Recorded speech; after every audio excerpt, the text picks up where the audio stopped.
The 23rd of November, 1944, Allied troops liberate the city of Strasbourg in the east of France. 6 months after the Normandy landings, the people of Alsace can at last rid themselves of the Nazi symbols that have oppressed them for 4 years now. It has taken weeks of fighting, but the Germans have surrendered in the end.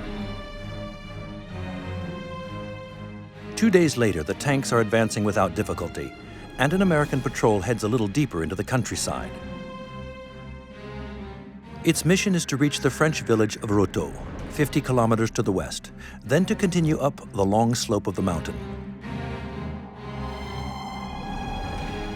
For some months earlier, military intelligence obtained these photos. They show an unusual-looking group of buildings just above the town. When they get to Roto, the Americans start to climb the winding road through the pine woods. And this is what they find. 15 barrack houses that climb the hill, surrounded by electrified barbed wire and lookout towers. They arrive at this totally deserted place. Nobody there.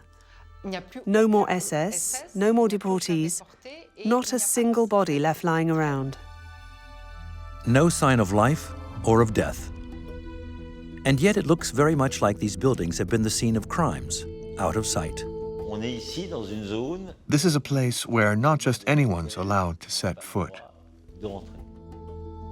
There are cells. There are walls riddled with bullet holes, yet it's obviously not a prison. There's an anatomy table, empty coffins outside, just lying there. And above all, at the bottom of the camp, what looks like an oven. These GIs have just arrived in Europe. They don't know what to think. The camp's discovered very early on. It's discovered at the end of November 44, so the American soldiers who arrive there don't know it's a concentration camp. For them, it's a real first. What on earth is this oven? What did they use it for? They've got all these questions in their minds, but absolutely no way of answering them. What the GIs don't know is that they've just discovered, in France, the very first Nazi concentration camp in Western Europe. The first of a long and macabre line of them, but the only one that ever existed here in France.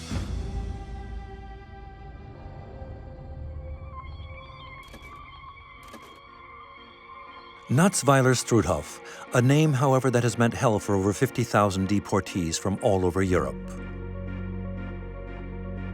An open-air death trap at an altitude of 800 meters. Beaten by the freezing winter winds and baked by the heat of summer. Hidden away in the thick forests of Vosges, the SS have simply gone wild, beyond all imagining. Life there was an unbearable frenzy of fighting to survive.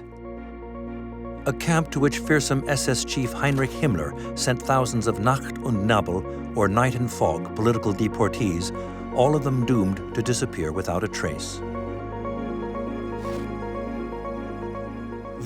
You create a category that's suspended between life and death. Jean Villeray is one of the last survivors.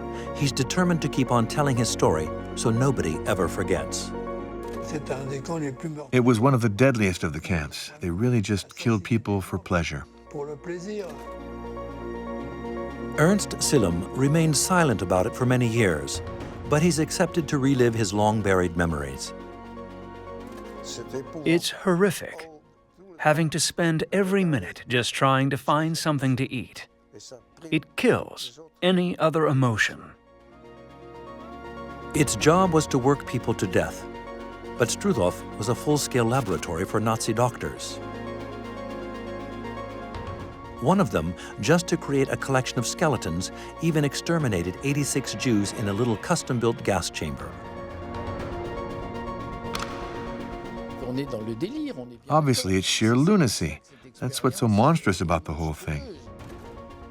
It's long been forgotten, but Struthof is the only Nazi concentration camp to have existed on French soil.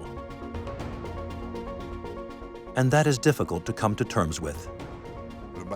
It's hard to know you let it happen. You didn't protest enough. You never said, wait, you can't do that here in France. You just can't. Why was this camp built here in a French forest? Who were the Nazi torturers who ran it? And what really went on here in this hidden place? Thanks to the survivors' testimony, but also to these drawings, remarkable documents that were the secret work of one of the inmates, we can now tell the chilling story of the Natzweiler-Struthof camp, one of the darkest episodes of France's history.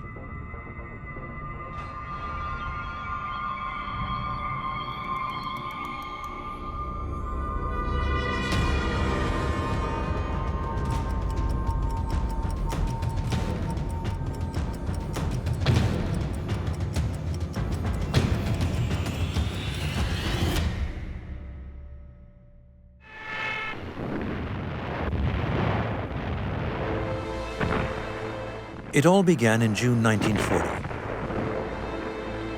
For several weeks, a firestorm had been raging over Western Europe. The Wehrmacht, the formidable German army, was sweeping away everything in its path. Holland, Luxembourg, Belgium, they all fell within a matter of days.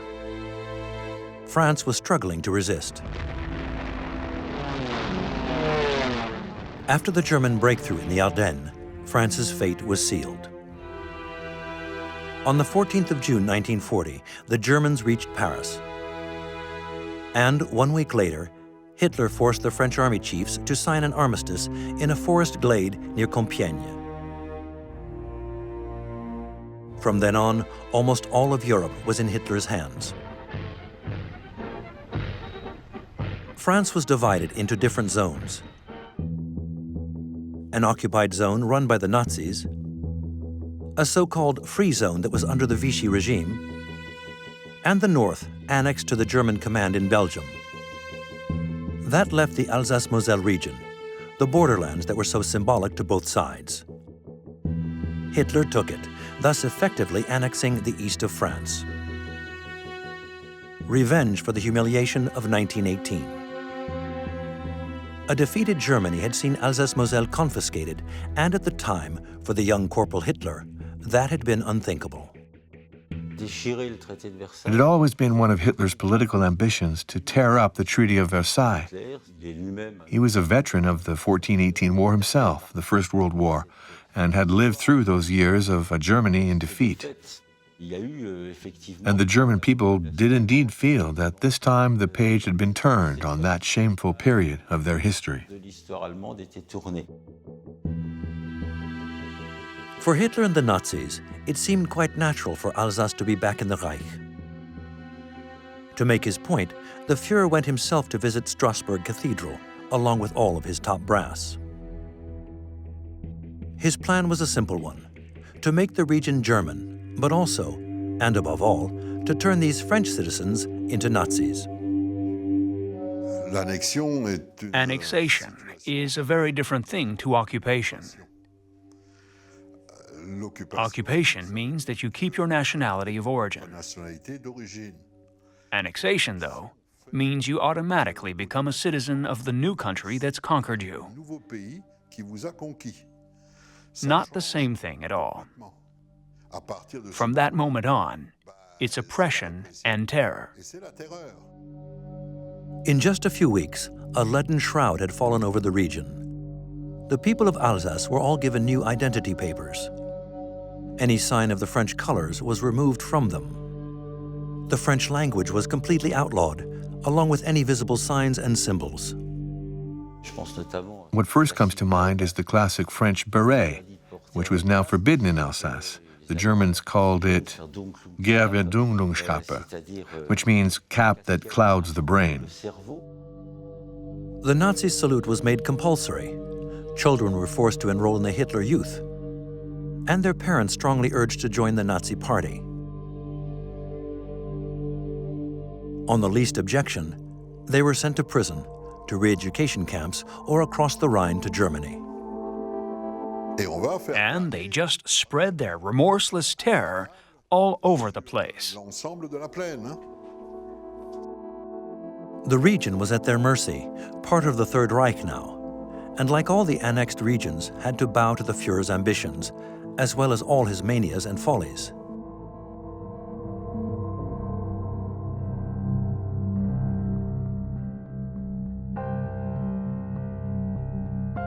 In September 1940, only 2 months after the annexation, prospecting began all over the region.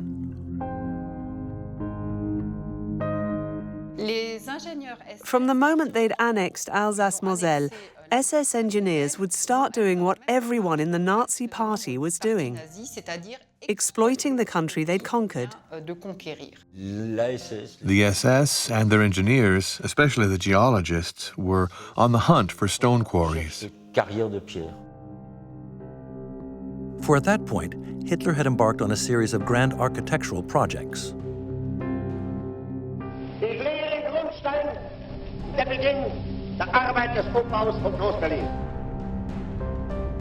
And to keep the Führer happy, one of his closest henchmen, Heinrich Himmler, had even created a special SS unit to do the work. It specialized in quarrying stone, and to do so used deportees from the very first concentration camps, who at this stage were mainly political dissenters. The SS had a potential workforce right there in the camps. So there came a point where they said, why not make use of it? So they decided to have them do something they considered a particularly hard and thankless activity, working in the quarries. Flossenberg, Grossrosen, Mauthausen. In 1940, the SS scheme had thousands of men working in the quarries at all these camps. But that still wasn't enough to supply the Reich. Especially since in the summer of 1940, what Hitler's architect really wanted was granite. What they wanted was prestigious constructions, constructions that would last. So granite was the best thing for that. So Himmler asked one of the geologists to find him some granite quarries in Alsace. Ones that would be in places where they'd be able to build concentration camps nearby.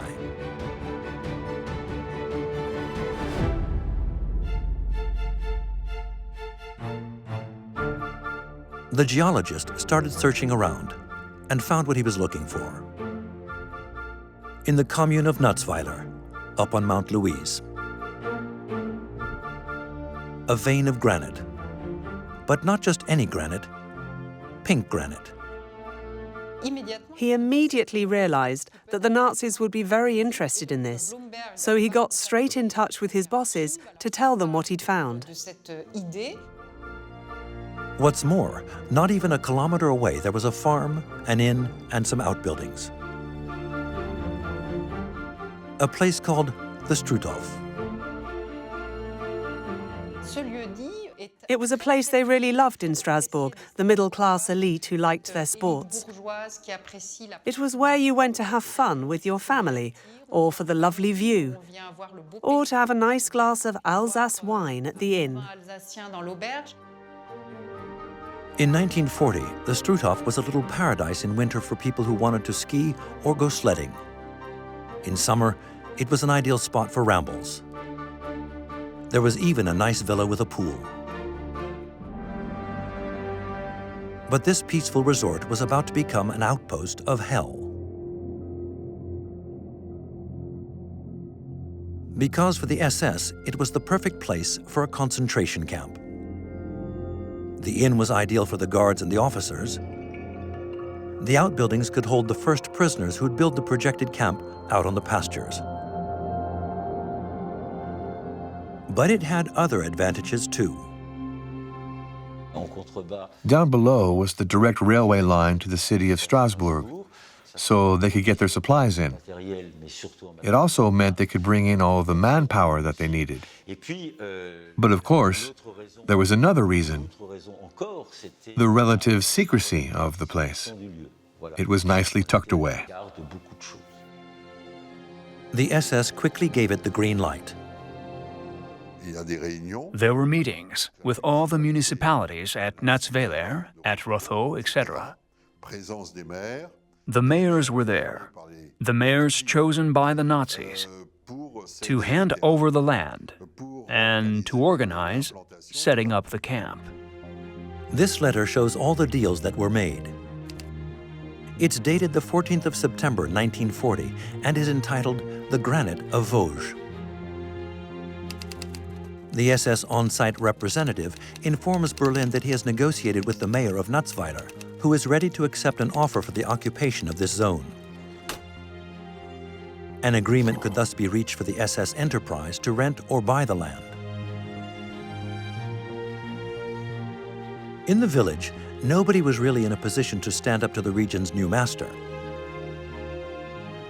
In March 1941, Himmler officially decided to open a concentration camp on this land annexed from France. His objective?